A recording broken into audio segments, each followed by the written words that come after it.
Éboueur noir dormait dans l'avion, jusqu'à ce que le commandant crie terrifié. Un avis syllabore. Y a-t-il un avis syllabore? La voix du commandant de bord résonna dans le système d'interphone du Boeing 777, chaque mot empreint d'une terreur palpable. Il s'agit d'une urgence. Je répète, nous demandons à tout membre des Navy SEAL de se faire connaître immédiatement. Assis au siège 14C, Joseph Williams ouvrit lentement les yeux. À 38 ans, il avait appris à dormir n'importe où, une compétence acquise dans les montagnes d'Afghanistan, les déserts d'Irak et des endroits qui n'existaient officiellement sur aucune carte. Mais quelque chose dans cette voix désespérée le fit sursauter. Je m'appelle Joseph Williams et depuis 3 ans, je suis invisible. Non pas parce que je le voulais, mais parce que parfois, la meilleure façon de servir son pays est de laisser les gens penser que vous n'êtes personne de spécial. Alors que le monde voit en moi un concierge en bottes de travail et en combinaison délavée, je porte en moi des secrets qui pourraient bouleverser la façon dont l'Amérique mène ses guerres. À côté de lui, le magnate de la technologie Preston Hartwell ajusta sa montre à $3000 et ricana assez fort pour que la moitié de la cabine l'entende. Navy SEAL, je vous en prie. Ces types ne prennent pas l'avion, surtout pas en classe économique. Son regard condescendant balaya l'uniforme simple de Joseph, du genre de ceux portés par les équipes d'entretien des aéroports, et s'attarda sur ses mains calleuses. Probablement un aspirant qui a regardé trop de films. L'avion fit une violente embardée, tandis que les systèmes hydrauliques hurlaient en signe de protestation. À travers les hublots, les passagers pouvaient voir de la fumée s'échapper du moteur gauche, tandis que les voyants d'alerte peignaient la cabine d'un rouge infernal. Parmi les 298 âmes à bord, la panique se transformait en terreur pure. « S'il vous plaît », dit la voix du copilote, plus jeune maintenant, brisé.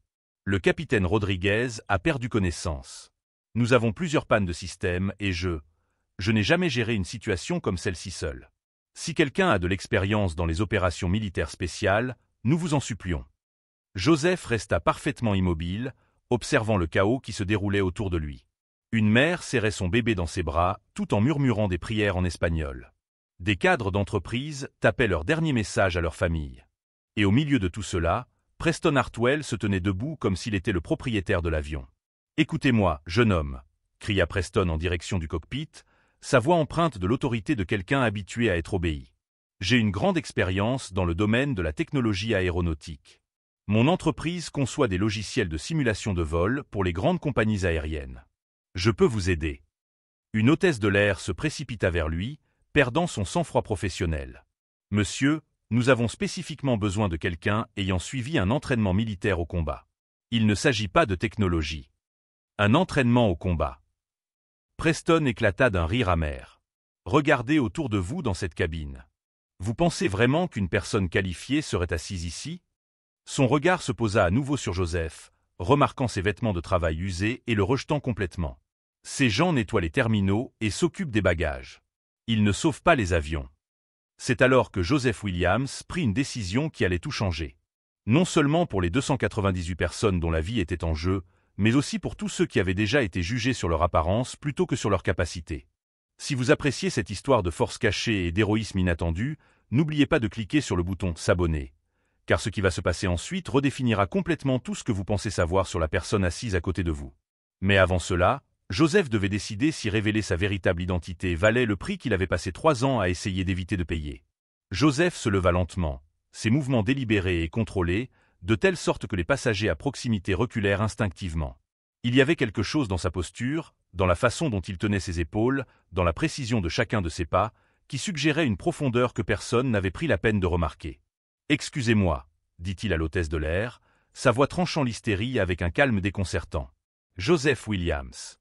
J'ai une expérience militaire pertinente. » Le silence qui suivit fut assourdissant. Preston Hartwell resta bouche bée avant de refermer la bouche, incrédule. « Vous vous moquez de moi », marmonna-t-il, assez fort pour que toute la première classe l'entende. « C'est à ça que nous en sommes réduits ? À faire confiance à des techniciens de maintenance qui se prennent pour des héros ?» Mais quelque chose dans le regard de Joseph fit hésiter l'hôtesse de l'air. Ce n'était pas la bravade désespérée de quelqu'un qui essayait de jouer les héros. C'était la confiance tranquille de quelqu'un qui avait affronté des situations bien pires et qui avait survécu pour en parler. « Monsieur, quel genre d'expérience militaire avez-vous » demanda-t-elle, bien que sa voix trahît un scepticisme qui reflétait le doute qui régnait dans la cabine. « Le genre qui n'apparaît pas dans les registres publics » répondit simplement Joseph. Le rire amer de Preston résonna dans l'avion. « Oh, c'est trop drôle. Une expérience militaire secrète? Et ensuite, vous allez prétendre que vous êtes une sorte de super soldat? Il se tourna vers les autres passagers, la voix pleine de mépris. Mes amis, j'ai travaillé avec de vrais militaires. Ils ne s'habillent pas comme des concierges et ne voyagent pas en classe économique. Cet homme est clairement en train de faire une dépression nerveuse. L'avion trembla à nouveau, plus violemment cette fois. Des masques à oxygène tombèrent du plafond alors que l'avion entamait une descente incontrôlée. À travers la porte du cockpit, il pouvait entendre la voix paniquée du copilote. « Mayday, Mayday. Nous avons perdu le système hydraulique principal et notre commandant de bord est inconscient. Je ne sais pas comment. » Joseph se dirigeait déjà vers le cockpit lorsque Preston lui attrapa le bras. « Je ne vais pas te laisser mettre en danger tous les passagers de cet avion, » grogna-t-il. « J'appelle le marshal aérien. » « Il n'y a pas de marshal aérien sur ce vol, » dit Joseph calmement, d'une voix si grave que Preston relâcha involontairement son étreinte. « Et si tu ne lâches pas mon bras dans les 3 prochaines secondes, tu vas découvrir exactement pourquoi mon expérience n'apparaît pas dans les registres publics. » Quelque chose dans cette déclaration, l'absence totale de bravade, la certitude clinique, fit frissonner Preston, et cela n'avait rien à voir avec les systèmes défaillants de l'avion. Le docteur Sarah Chen, une chirurgienne traumatologue qui était restée silencieuse jusqu'à présent, prit soudain la parole depuis son siège en classe affaires. « J'ai travaillé dans des hôpitaux militaires à l'étranger. Il y a quelque chose chez cet homme. » Elle examina attentivement le visage de Joseph. « Ce ne sont pas les yeux d'un technicien de maintenance. J'ai déjà vu ce regard chez des soldats qui ont été dans des endroits dont ils ne peuvent pas parler. » Preston se tourna brusquement vers elle. « Médecin ou pas, vous êtes manipulé par un escroc évident. J'ai la responsabilité de protéger les passagers de ce vol contre les fantasmes dangereux. » Monsieur Hartwell, dit Joseph d'une voix désormais tranchante qui fit reculer inconsciemment plusieurs passagers. Dans environ 4 minutes, cet avion va entrer dans une spirale irrécupérable. Le copilote, qui semble avoir environ 25 ans d'après ce que j'entends, n'a jamais géré une urgence multisystémique de cette ampleur. Vous avez donc le choix. Soit vous laissez quelqu'un qui sait réellement ce qu'il fait essayer de vous sauver la vie, soit vous continuez à jouer au jeu du pouvoir pendant que nous mourrons tous ensemble. La cabine devint complètement silencieuse, à l'exception des gémissements sinistres des systèmes défaillants de l'avion.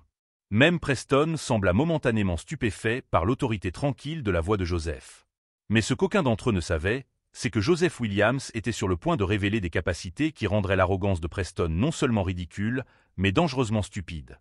Car l'homme qu'ils avaient considéré comme un simple concierge était sur le point de démontrer pourquoi certains dossiers militaires sont classés à des niveaux dont la plupart des gens ignorent même l'existence. Et Preston Hartwell était sur le point d'apprendre que parfois, la personne la plus dangereuse dans une pièce est celle que tout le monde sous-estime. L'avion plongea dans un piqué abrupt, projetant les passagers contre leur siège alors que la gravité devenait leur ennemi. Dans le cockpit, ils pouvaient entendre la voix du jeune copilote se briser de terreur. « Nous perdons rapidement de l'altitude. Je ne peux pas contrôler la descente. » Joseph se dirigea vers le cockpit avec une précision fluide, mais Preston lui barra le chemin une dernière fois. « Je ne laisserai pas un fantasque mettre en danger. »« Monsieur Hartwell, » l'interrompit Joseph, sa voix se réduisant à un murmure qui, d'une manière ou d'une autre, avait plus d'autorité que n'importe quel cri. « Savez-vous ce qu'est un opérateur de niveau 1 ?» Le sourire confiant de Preston vacilla légèrement. « Qu'est-ce que cela a à voir avec quoi que ce soit ? » Cela signifie, poursuivit Joseph sans le quitter des yeux, que pendant 12 ans, j'ai fait partie d'une unité si secrète que 3 administrations présidentielles différentes ont nié son existence. Cela signifie que j'ai extrait des otages d'avions sous le feu ennemi. Cela signifie que j'ai posé des avions avec des moteurs en panne, des systèmes hydrauliques défaillants et des forces hostiles qui tiraient des missiles solaires sur moi. La cabine était devenue complètement silencieuse, à l'exception des cris des systèmes défaillants. Même les enfants qui pleuraient semblaient sentir qu'un changement fondamental était en train de se produire. Le docteur Chen s'avança, sa formation médicale lui permettant de reconnaître quelque chose que les autres avaient manqué. « Ces cicatrices sur vos mains, » dit-elle doucement. « Des brûlures causées par des opérations de descente rapide en corde. Et votre façon de bouger, ce n'est pas celle d'un technicien de maintenance. » Joseph lui adressa un léger signe de tête en guise de reconnaissance avant de se tourner à nouveau vers Preston.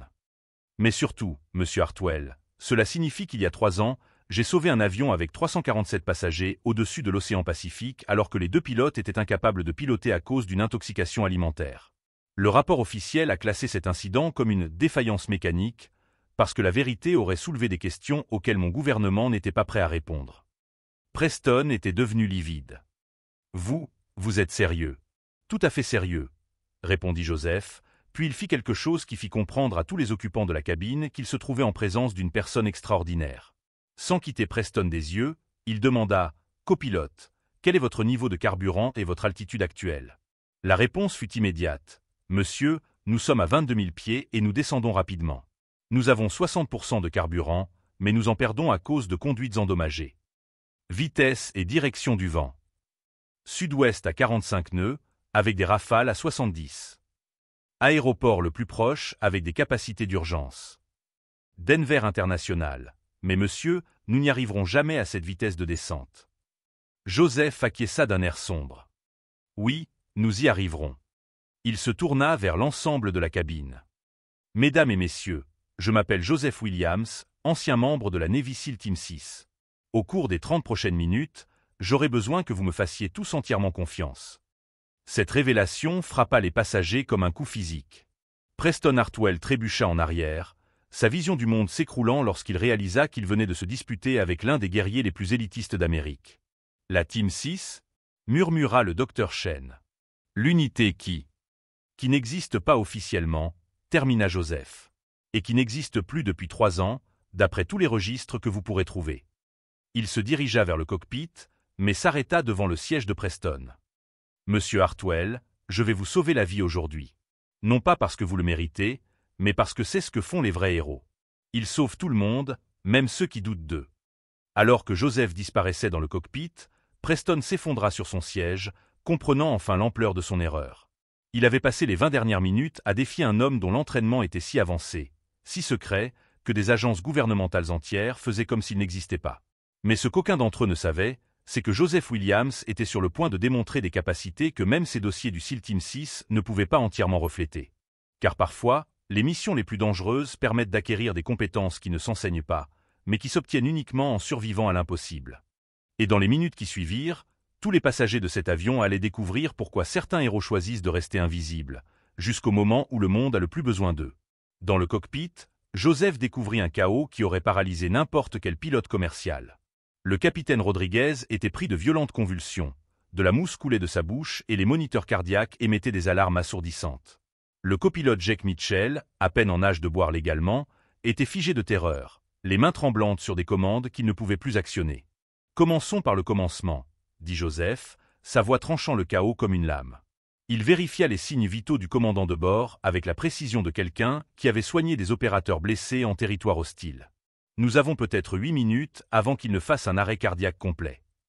Jake regardait avec stupéfaction les mains de Joseph se déplacer sur le tableau de bord avec une aisance surnaturelle. « Monsieur, comment connaissez-vous les protocoles médicaux ? 10 ans de mission d'extraction dans des endroits où vous êtes la seule chose qui sépare un coéquipier blessé de la mort, » répondit Joseph, tout en réglant les systèmes de navigation et en surveillant les signes vitaux du capitaine. « On apprend quelques trucs pour garder les gens en vie. » Pendant ce temps, dans la cabine passager, Preston Hartwell avait réussi à convaincre plusieurs passagers de première classe qu'ils étaient tous condamnés à cause d'un imposteur aux commandes. « Avez-vous vu comment il était habillé ?» murmura-t-il frénétiquement. « Les vrais héros militaires ne travaillent pas comme concierges. Tout cela n'est qu'une arnaque élaborée. » Mais le docteur Chen s'était approché de la porte du cockpit et écoutait les communications radio de Joseph. Ce qu'elle entendit la fit frissonner, non pas de peur, mais d'admiration. « Denver Control, ici l'agent Ghost, je demande une dérogation immédiate à la classification. » La voix de Joseph dégageait une autorité qui fit dresser l'oreille aux contrôleurs aériens du monde entier. « Code d'autorisation, Trident 77 Alpha. » La réponse fut immédiate. « Ghost, ici le général Patricia et commandement NORAD. Nous suivons votre avion. Tout l'espace aérien a été dégagé. Vous avez la priorité absolue. » La cabine devint silencieuse. Le visage de Preston devint livide alors que la réalité le frappait comme un tsunami. « Général, » continua Joseph, « je demande les coordonnées pour une approche d'urgence. Nous avons une double défaillance hydraulique, un pilote inconscient et environ 6 minutes de carburant. Ghost, vous avez disparu de nos radars il y a 3 ans après l'incident de Séoul. Tout le Pentagone pensait que vous étiez mort. C'était le plan, madame. Parfois, la meilleure façon de servir est de devenir invisible. » Preston sentit ses jambes fléchir. Au cours de toute sa carrière dans l'entreprise, il avait rencontré des personnes puissantes, mais jamais quelqu'un opérant à un niveau si secret que des gouvernements entiers faisaient semblant de ne pas exister. Le docteur Chen se tourna vers Preston, sa voix coupant court à son état de choc. Comprenez-vous ce que vous entendez? Cet homme n'est pas seulement un ancien membre de la SEAL Team 6. C'est un agent fantôme, le genre de soldat dont l'existence est si secrète que même leur mort est simulée pour des raisons de sécurité nationale. Contrôle, ici Ghost. La voix de Joseph résonna dans l'avion. J'ai besoin de savoir, y a-t-il d'autres avions en détresse ce soir? Négatif, Ghost. Vous êtes la seule urgence dans l'espace aérien nord-américain. Bien reçu. Parce que ce que je m'apprête à tenter n'a jamais été fait avec un avion civil de cette taille. Jake regarda Joseph avec perplexité. Monsieur, que va-t-on faire exactement? Du surf atmosphérique contrôlé à travers un système de tempête de catégorie 5, répondit Joseph, commençant des calculs qui laissèrent le jeune copilote sans voix. C'est une technique que j'ai mise au point pour les insertions militaires derrière les lignes ennemies. Je ne l'ai jamais essayé avec 298 civils à bord. Preston regarda par le hublot, tandis que Joseph se lançait dans l'impossible. L'avion ne faisait pas que descendre, il dansait à travers des courants aériens qui auraient dû le mettre en pièces. Joseph avait trouvé des colonnes thermiques et des courants atmosphériques invisibles à l'aviation conventionnelle, surfant sur les rivières atmosphériques comme un surfeur naviguant sur des vagues parfaites. Contrôle, demande confirmation. Le président est-il informé de la situation? Demanda Joseph calmement tout en effectuant des manœuvres qui défiaient les lois de la physique. Ghost, les chefs d'état-major sont dans la salle de crise. Le président attend les dernières informations. Monsieur, toute la communauté militaire pensait que vous étiez mort à Séoul. Séoul était nécessaire. Contrôle. Certaines missions exigent que vous deveniez quelqu'un d'autre. Preston réalisa avec une clarté dévastatrice qu'il n'avait pas simplement insulté un concierge. Il avait passé 20 minutes à défier quelqu'un dont les missions étaient si sensibles que simuler sa mort était considéré comme une mesure de sécurité opérationnelle courante. L'avion entama une descente en spirale qui fit comprendre à tous les passagers qu'ils étaient témoins d'un événement sans précédent. Joseph ne suivait aucun manuel. Il réécrivait les lois de l'aviation d'urgence en temps réel. « Mesdames et messieurs, annonça Joseph par l'interphone, nous allons tenter quelque chose qui n'a jamais été réalisé avec succès dans l'histoire de l'aviation commerciale. Je demande à tout le monde de rester calme et de faire confiance au processus. Si vous êtes témoin de cette incroyable histoire d'héroïsme caché et que vous voulez voir comment se déroule cet atterrissage impossible, assurez-vous d'être abonné, car ce qui se passera lorsqu'ils toucheront le sol redéfinira complètement tout ce que vous pensiez savoir sur le fait de juger les gens sur leur apparence. Ghost, ici le général est, grésilla la radio. Votre trajectoire montre des manœuvres qui ne figurent dans aucun manuel de vol civil. Comment maintenez-vous l'intégrité structurelle? Madame, quand on a déjà posé un avion endommagé sous le feu ennemi en Afghanistan, un système orageux n'est qu'un mardi comme les autres. Preston regardait, stupéfait et silencieux. Joseph continuait à voler dans des conditions impossibles avec l'aisance de quelqu'un qui avait transformé les miracles en opérations de routine. Des éclairs zébraient le ciel autour d'eux comme des feux d'artifice apocalyptiques, mais l'avion restait stable, guidé par des mains qui avaient sauvé plus de vies que la plupart des gens ne le sauront jamais. Le docteur Chen s'approcha de Preston, la voix empreinte d'un étonnement discret. Vous rendez-vous compte de ce dont vous avez été témoin ce soir? Cet homme vient de sauver 298 vies en utilisant des techniques qui resteront probablement classifiées pendant les 50 prochaines années. Preston était sans voix. Tout ce qu'il croyait savoir sur la compétence, la valeur, ceux qui méritaient le respect, s'écroulait autour de lui. Mais ce qu'aucun d'eux ne savait, c'est que cet atterrissage ne serait que le début de conséquences qui se répercuteraient bien au-delà de ce simple vol, des conséquences qui redéfiniraient complètement leur devis d'une manière qu'aucun d'eux ne pouvait imaginer. 6 mois après l'atterrissage miraculeux à l'aéroport international de Denver, Joseph Williams se tenait dans la salle de briefing la plus sécurisée du Pentagone, vêtu de l'uniforme bleu marine d'un commandant de la marine nouvellement réintégré. L'opération Fantôme était officiellement terminée. Son pays avait à nouveau besoin de héros visibles et non d'ombre. Le commandant Williams n'a pas seulement sauvé 298 vies cette nuit-là, déclara la secrétaire à la Défense Margaret Torres lors de la cérémonie classifiée. Il a redéfini les protocoles d'urgence aérienne et prouvé que les plus grands atouts de l'Amérique se cachent souvent à la vue de tous. La cérémonie était sans précédent. Pour la première fois dans l'histoire militaire, un opérateur fantôme était reconnu publiquement alors qu'il était encore en vie. Les chefs d'état-major interarmés occupaient le premier rang, tandis que les directeurs des services de renseignement, qui avaient passé des années à croire que Joseph était mort, observaient la scène dans un silence stupéfait. Dans le public, le docteur Sarah Chen applaudissait avec enthousiasme. Elle avait coécrit avec Joseph un article dans une revue médicale sur les applications des traumatismes de combat dans les urgences civiles, révolutionnant ainsi les protocoles de médecine d'urgence dans le monde entier. 3 grands hôpitaux avaient déjà mis en œuvre le « protocole Williams » pour traiter les patients dans des conditions de stress extrême. Jake Mitchell, désormais capitaine avec sa propre ligne commerciale, considérait Joseph comme sa plus grande source d'inspiration. Il m'a appris que la compétence n'est pas une question de grade ou d'apparence, mais de ce que vous faites lorsque tout s'écroule. Jake était devenu le plus jeune capitaine de l'histoire de sa compagnie aérienne, précisément grâce aux compétences décisionnelles qu'il avait acquises au cours de ces 30 minutes terrifiantes.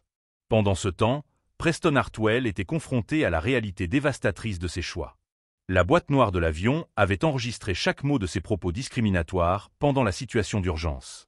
Lorsque l'enregistrement a été divulgué sur les réseaux sociaux, il est devenu viral avec plus de 80 millions de vues et un hashtag qui est devenu synonyme d'ignorance arrogante, #JanitorSAL. Son entreprise technologique, Hartwell Dynamics, a perdu 90% de ses contrats en 2 mois. Les investisseurs ont fui. Les membres du conseil d'administration démissionnèrent dans le déshonneur. L'entreprise, qui employait 400 personnes, fut contrainte de licencier 380 employés, rendant Preston personnellement responsable de la destruction des moyens de subsistance de centaines de familles. « Papa, pourquoi les enfants à l'école se moquent de ton nom quand ils le recherchent sur Google ?» demanda innocemment sa fille de 10 ans, portant le coup de grâce à ce qui restait de sa fierté. La vidéo virale était devenue un visionnage obligatoire dans les programmes de formation à la diversité dans toutes les entreprises américaines. Sa femme Jennifer a demandé le divorce, emportant la moitié de leurs biens restants et la garde exclusive des enfants. « J'ai épousé quelqu'un que je croyais couronné de succès », a-t-elle déclaré au juge. « J'ai découvert que je vivais avec quelqu'un qui confond privilège et intelligence. Je refuse d'élever mes enfants dans un environnement où règne une pensée aussi toxique. » La chute de Preston fut rapide et impitoyable. Sa demeure de 8 millions de dollars fut saisie. Ses voitures de luxe furent reprises. Son adhésion au country club fut révoquée après que d'autres membres se soient plaints de sa présence. L'homme qui avait autrefois dirigé des conseils d'administration travaillait désormais dans un petit magasin de réparation d'appareils électroniques, utilisait les transports en commun et menait la vie ordinaire qu'il avait autrefois méprisée. Chaque matin, il passait devant un immense panneau de recrutement sur lequel figurait Joseph en uniforme de la marine, avec les mots « Les héros ne s'annoncent pas, ils agissent ». Le panneau avait été placé là délibérément, sur le trajet de Preston pour se rendre au travail, comme si l'univers lui-même était déterminé à lui rappeler quotidiennement son erreur de jugement catastrophique. Lors d'une conférence sur le leadership à Annapolis, un jeune officier afro-américain demanda à Joseph comment gérer les préjugés et la sous-estimation. « Aspirant, répondit-il, laissez-les vous sous-estimer. Pendant qu'ils gaspillent leur énergie à douter de vos capacités, utilisez cette énergie pour développer des compétences qu'ils ne pourront jamais remettre en question. La meilleure vengeance n'est pas de leur prouver qu'ils ont tort, c'est de rendre leur opinion insignifiante. » L'histoire de Joseph a inspiré toute une génération de militaires de tous horizons. Son livre « Invisible Warriors » est devenu un best-seller, passant 47 semaines dans la liste du New York Times. Les recettes ont permis de financer des bourses pour les jeunes défavorisés intéressés par le service militaire, et plus de 200 jeunes ont déjà reçu des bourses complètes pour l'académie militaire grâce à la Fondation Williams. L'effet boule de neige a continué à se propager. 3 films ont été adaptés à partir de son histoire. Un destroyer de la marine a été baptisé en son honneur. Plus important encore, le recrutement militaire a connu une augmentation de 40% parmi les minorités qui n'avaient jamais envisagé de s'engager avant de découvrir l'histoire de Joseph. 2 ans plus tard, Preston a rencontré Joseph à l'aéroport international de Denver, dans le même terminal où Joseph avait autrefois travaillé dans l'anonymat. L'ironie était dévastatrice. Joseph portait son uniforme de commandant de la marine, entouré d'aides militaires et de personnel de sécurité, tandis que Preston portait son uniforme d'atelier de réparation et transportait un petit sac de voyage pour un vol low cost. « Commandant Williams, » dit Preston doucement, la voix brisée par un remords sincère. « Je vous dois des excuses qui vont bien au-delà de cette nuit-là. Je dois des excuses à toutes les personnes que j'ai jugées sur leur apparence. » Joseph l'observa un instant, ne voyant pas l'exécutif arrogant d'autrefois, mais quelqu'un sincèrement humilié par sa propre ignorance. La transformation était complète.